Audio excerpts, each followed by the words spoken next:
En vivo, anuncios y conferencia de prensa de la portavoz de la Presidencia. De estabilidad y de que estaría terminando o habría pasado ese momento tan virulento de especulación que vivimos en las últimas semanas y que se está tranquilizando y normalizando, incluso en algunos casos, como en el caso del dólar CCL, con una pronunciada baja, muy pronunciada baja. También recibieron diferentes informes, tanto de consultoras nacionales como internacionales, que ven de alguna medida con optimismo las medidas que se han anunciado ayer y que están comenzando a ser implementadas. El ministro Bassa también le comentó que en cuanto al canje voluntario de bonos que va a vencer el próximo martes, ya se llegó a una adhesión del 60%, por lo tanto esperamos que esto continúe en el mismo ritmo hasta el próximo martes y que se pueda entonces llegar a una cifra considerable de quienes hayan optado por ese canje.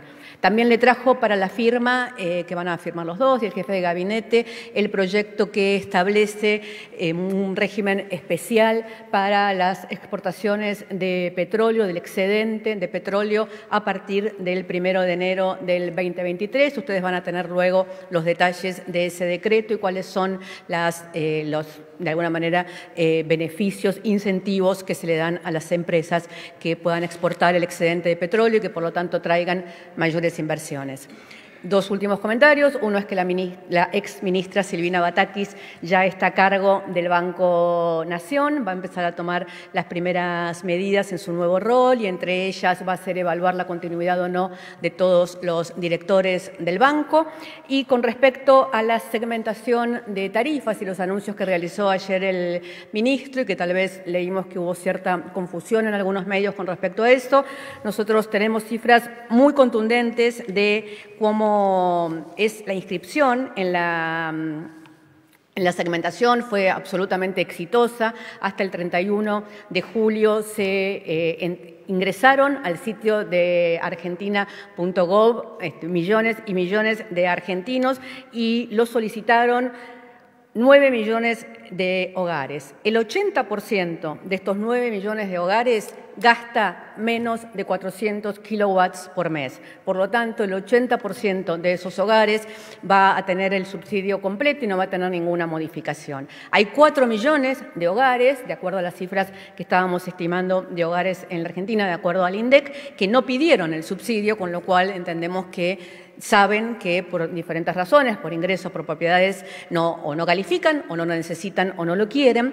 Y entre los que sí pidieron el subsidio, la intención no es recaudar más, que vamos a recaudar más a raíz de que a partir de los 400 kilowatts no va a estar vigente el subsidio, sino también una idea, una vocación de empezar a ahorrar y a considerar que tanto el gas como la luz son bienes que son bienes de difícil acceso en este momento en el mundo, que son bienes que tenemos que cuidar porque tienen que ver con la crisis climática en la cual estamos viviendo y que por lo tanto el ahorro de energía tiene que pasar a ser una acción voluntaria pero persistente de los argentinos y de las argentinas. Así que, como les decía, el 80% de los hogares que pidieron el subsidio ya no gastan más de 400 kilowatts y el resto lo que esperamos no es que paguen más tarifas, sino que reduzcan un poco su gasto. El último ítem que me faltaba de lo que hablaron hoy el presidente y el ministro de Economía tiene que ver con las intimaciones que se le enviaron ya y se le empezaron a enviar hoy a 772 empresas. Son 11.500 intimaciones, que son las empresas que podrían haber utilizado mecanismos de triangulación para eludir el registro y hacer subfacturación y sobrefacturación. Subfacturación de exportaciones y sobrefacturación de importaciones. En este caso también lo que más nos interesa es poder terminar con este mecanismo de elusión, más allá de cuánto ingrese o no a las arcas fiscales por las intimaciones y porque tienen, ustedes saben, 60 días para poder ponerse en regla y explicar qué fue lo que pasó. En algunos casos pueden haber sido errores involuntarios y en otros casos sencillamente estaban tratando de eludir las reglamentaciones vigentes, por lo tanto esto va a dejar de suceder. Así que estas son las novedades con respecto al día de hoy que yo tenía para ofrecerles. Y ahora voy a contestar todas las preguntas de ustedes. Vamos a comenzar por Martín Di Natale. Martín, buenos días. Buenas tardes, ¿cómo estás? ¿Qué tal? Buenas tardes. Quería saber si en la reunión del presidente y el ministro de Economía Se habló de la evaluación que hace también la vicepresidenta Cristina Kirchner respecto al recorte anunciado por el ministro Massa, el déficit que va a mantener, el congelamiento de empleados, por un lado, y por otra parte si se analizó la continuidad o no del secretario de Energía Darío Martínez y si este va a ser uno de los temas a analizarse en el futuro inmediato. La primera pregunta, no. Y con respecto a la segunda pregunta, el ministro de Economía es quien organiza su equipo y próximamente, en las próximas horas, ustedes van a tener novedades con respecto a la Secretaría de Energía que se van a anunciar directamente desde el Ministerio de Economía. Muchas gracias. Antonio de Ramos, Radio Ciudad. Antonio, ¿cómo estás? Bien, muchas gracias. Vuelvo sobre lo que acaba de expresar usted, que va a haber un 80% de hogares que no les van a aumentar la luz. Pero yo tengo un informe aquí de las aseguradoras que explican que generalmente se gasta 300 kilowatts por mes, pero en verano, con un aire acondicionado, con un lavarropa, se exceden los 400 kilowatts. Entonces, si hay que hacer audiencias públicas y si esto va a llevar algún tiempo, ¿es posible que estemos ante el fin de los subsidios energéticos en Argentina? No entiendo del todo la pregunta, pero voy a tratar de contestarlo en la parte en que entendí. No entiendo cómo llegamos a la conclusión de que se terminen los subsidios energéticos.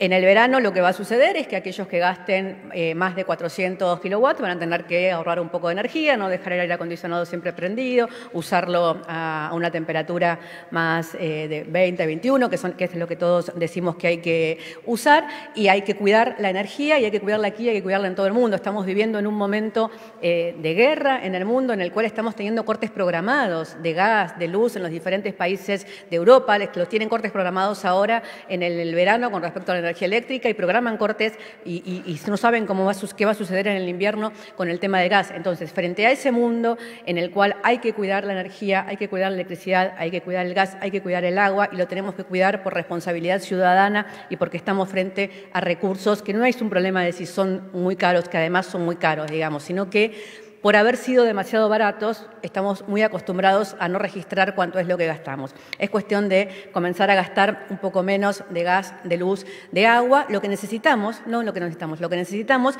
y además es un promedio, si hablamos de 400 kilowatts, es por lo que el gobierno entiende, con las mediciones que se han hecho, que es el promedio con el cual una familia puede manejarse adecuadamente. Muchas gracias. Alejandro Gomel, de Perfil. Alejandro, buen día. ¿Qué tal? Buenas tardes. Y me pierdo. No hay problema. Con respecto a la relación del gobierno con lo que se denomina el campo, o por lo menos los sectores de la mesa de enlace, primero preguntarle si está confirmada la reunión del ministro de Economía con este sector para el día de mañana, y segundo, si cambia la posición o la mirada del gobierno. El presidente, recordemos, había hablado de sectores especuladores que están esperando una devaluación en un momento. Si ahora cambia esa visión y si en todo caso, ¿cuál va a ser ahora esa relación con el campo? Los sectores especuladores que esperaban una devaluación, quedó clarísimo en las últimas semanas que existían, porque si no, los movimientos no hubieran tenido la fluctuación que tuvieron, digamos, ¿no? Y que muchas veces dijimos que entendíamos que no obedecían a una situación real de la macroeconomía, sino a diferentes pujas y a diferentes, también situaciones de especulación. El ministro de Economía dijo que va a mantener una reunión con los diferentes sectores del campo, que no son solamente la mesa de enlace, que son los productores, que son quienes llevan adelante las tareas en el campo habitualmente, que son quienes producen muchos de los productos que exporta la Argentina, y ese diálogo se va a mantener. Las medidas que se tomaron hasta este momento están todas absolutamente vigentes y tal como dijo el ministro de Economía anoche, no se está evaluando en este momento ni una devaluación ni retenciones. Muchas gracias, Alejandro. Mariana De Vita. ¿Cómo estás, Mariana? ¿Qué tal? Buenas tardes, portavoz. La pregunta tiene que ver con los anuncios que realizó ayer Sergio Massa. Luego de hablar de recortes, de análisis de los planes sociales, se generaron varias críticas de la oposición y también de dirigentes del oficialismo. Uno de ellos fue justamente Juan Grabois, que convocó a sus diputados para poder dialogar sobre este tema y amenazan con irse del bloque oficialista. ¿Cuál es la visión que tiene el gobierno al respecto? Si van a buscar alguna forma de contener a quienes no se sienten representados dentro del Frente de Todos con estas nuevas medidas. Gracias. El ministro nunca habló de recortes, habló de lo mismo que venimos hablando y que está llevando adelante el ministro Zabaleta desde hace muchos meses ya, yo creo que desde el inicio de su gestión, que tiene que ver con vincular los planes sociales con el trabajo, que sean un proceso hacia el trabajo, para esto que haya capacitación, que tengan un tiempo de durabilidad. Ustedes saben que el ministro Zabaleta ya había hecho un convenio con las universidades para auditar los planes sociales, que efectivamente lo tengan aquellos que los necesitan, que efectivamente cumplan con las contraprestaciones que tienen que cumplir. Entonces, la verdad es que no entendemos que hubo ningún anuncio que haya cambiado en nada lo que se viene trabajando en este momento y que viene llevando adelante el ministro Zabaleta. Y con respecto a Juan Grabois, no nos metemos en las discusiones internas de las diferentes agrupaciones o sectores políticos. Muchas gracias. Gustavo Abudarab, ¿cómo le va? Muy buenas tardes. La pregunta que quiero hacer, en este contexto de cierta inestabilidad económica, financiera, que impacta en todos los sectores sociales, ¿por qué el Gobierno Nacional y todos los partidos con representación parlamentaria no logran dialogar, consensuar lo que se llaman políticas activas para superar las actuales dificultades de la población? Esta pregunta es la misma que le realicé en la quinta presidencial de Olivos al doctor Eduardo Duhalde en el año 2002, que se reclamaban políticas activas de consenso con la totalidad de los partidos políticos. Nadie puede negar su coherencia y su persistencia, entonces. No sé qué le respondió el doctor Duhalde en aquel momento. La verdad es que el gobierno llega...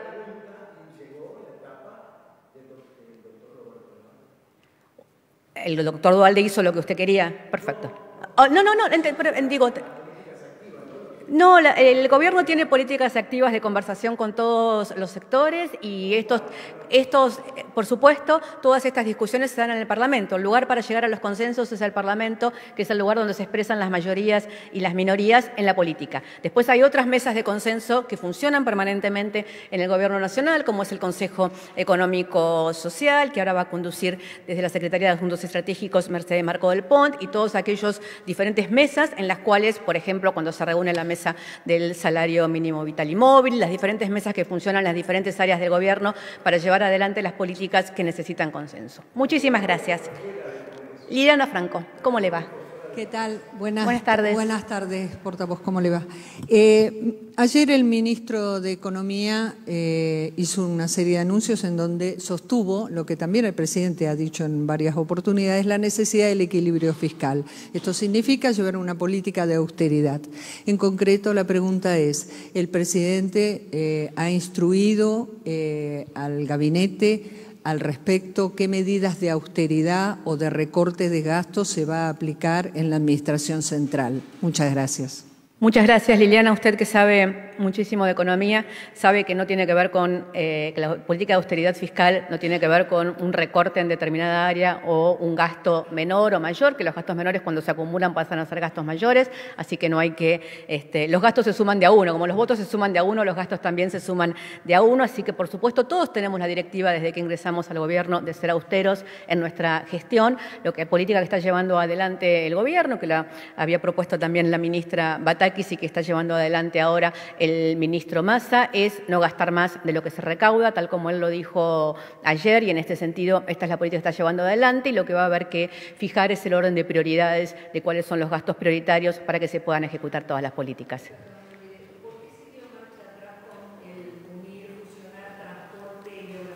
No se dio nunca marcha atrás, era un rumor en los medios. Hasta que yo no se los confirmo oficialmente, es un rumor en los medios. Gracias, Liliana.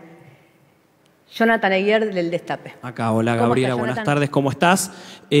Vos recién dijiste que hay una sensación de estabilidad ahora y que pasó ese momento de especulación. Te quería preguntar si en el gobierno hay un análisis de lo que fue este último mes, a quiénes apuntan, quiénes serían los especuladores, y si está relacionado esta crisis de este mes con la salida abrupta de Martín Guzmán, y si se puede volver a repetir también esto que fue una tormenta.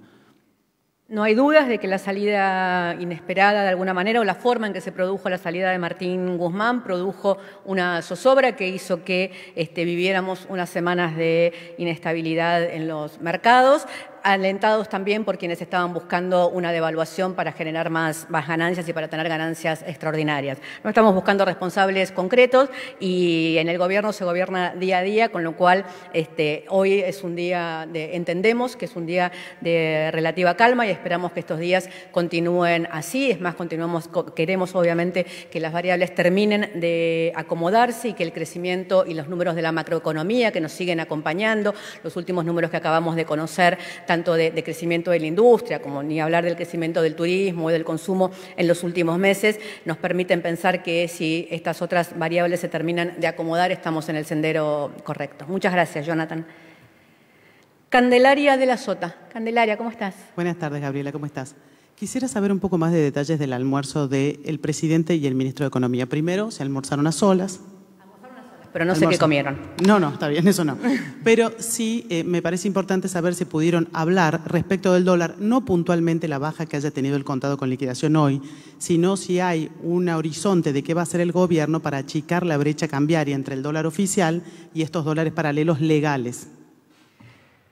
El ministro explicó anoche cuáles son todas las diferentes medidas que está tomando el gobierno, tanto para incrementar las reservas como para dar certidumbre con respecto a los diferentes movimientos que tiene que tener la economía. Entendemos que la tranquilización de la economía y la generación de reservas, al mismo tiempo que la austeridad fiscal, va a permitir que las diferentes variables se vayan acomodando. Así que entiendo que seguramente ha sido parte de las conversaciones, como son parte de las conversaciones cotidianas. Tanto el ministro viene conversando de los temas económicos con el presidente desde que era presidente de la Cámara de Diputados y ahora mucho más desde que ha sido designado por el presidente para llevar adelante una responsabilidad tan importante. Muchas gracias. Federico Mayol, ¿dónde estás? Aquí. ¿Cómo le va? Bien, ¿cómo le va? Buenas tardes. Le quisiera leer las declaraciones de esta mañana del secretario de Agricultura, del flamante secretario de Agricultura. Le leo textual, dijo, y referió a la pregunta del colega Gomel, dijo: es lógico que el productor retenga algo del cereal en un mercado inestable. En un contexto inflacionario es entendible que ellos retengan. Quisiera preguntar en este sentido, ya que usted recién habló de nuevo de especulación, ¿cuál es la posición oficial del gobierno, si la del secretario de Agricultura y de Economía o la de usted y la del presidente? Gracias. Las dos, podemos decir las mismas cosas con un tono más o menos comprensivo. Hay algunos productores que especulan, hay otros productores que lo hacen porque de esta manera creen que cuidan mejor sus ganancias, sus negocios. Digo, cada uno lo hará, no podemos generalizar. Nosotros no generalizamos con respecto al campo, no generalizamos con respecto a los productores. Las medidas que se van a tomar son para incentivar, como ya se tomaron, pero medidas para incentivar que se liquiden las últimas cosechas. Entonces, estamos yendo en ese camino. El secretario de Agricultura lo expresa de una manera un poco más comprensiva, tal vez, que con mi tono. Muchas gracias. La última pregunta, Claudio Leveroni, de Radio Nacional. Claudio, ¿cómo estás? Hola, ¿cómo le va? 778 empresas, dijo usted, y casi 12.000 facturas irregulares. Me gustaría saber si esa es una conducta recurrente de acuerdo a los registros o tiene que ver con las últimas semanas. Si es una conducta recurrente, habría fallas en los controles, evidentemente. Y lo otro que le quiero preguntar es una opinión sobre el documento que dio a conocer hoy el Grupo Puebla en relación a la persecución judicial que está recibiendo Cristina Fernández. Con respecto a la primera pregunta, se va a investigar si es recurrente o si es del último tiempo y van a estar trabajando en eso. Con respecto al documento del Grupo Puebla, ustedes saben que el presidente Alberto Fernández siempre compartió el parecer que sostiene hoy el Grupo Puebla, con que la causa que se está llevando adelante es una causa de clara persecución judicial a la expresidenta, a la vicepresidenta Cristina Fernández de Kirchner, que no tiene ni pies ni cabezas, que es un disparate judicial absolutamente. Él lo expresó yendo a declarar a la causa al tribunal y también lo expresó en un hilo de tweets que sacó la semana pasada. Así que compartimos absolutamente el parecer del documento del Grupo de Puebla. Muchas gracias. Muchas gracias a todos. Hasta luego. Son 10. Bien, conferencia de prensa de la portavoz de la Presidencia a las 18:30 la edición central. Y recuerde, más noticias tvpublica.com.ar.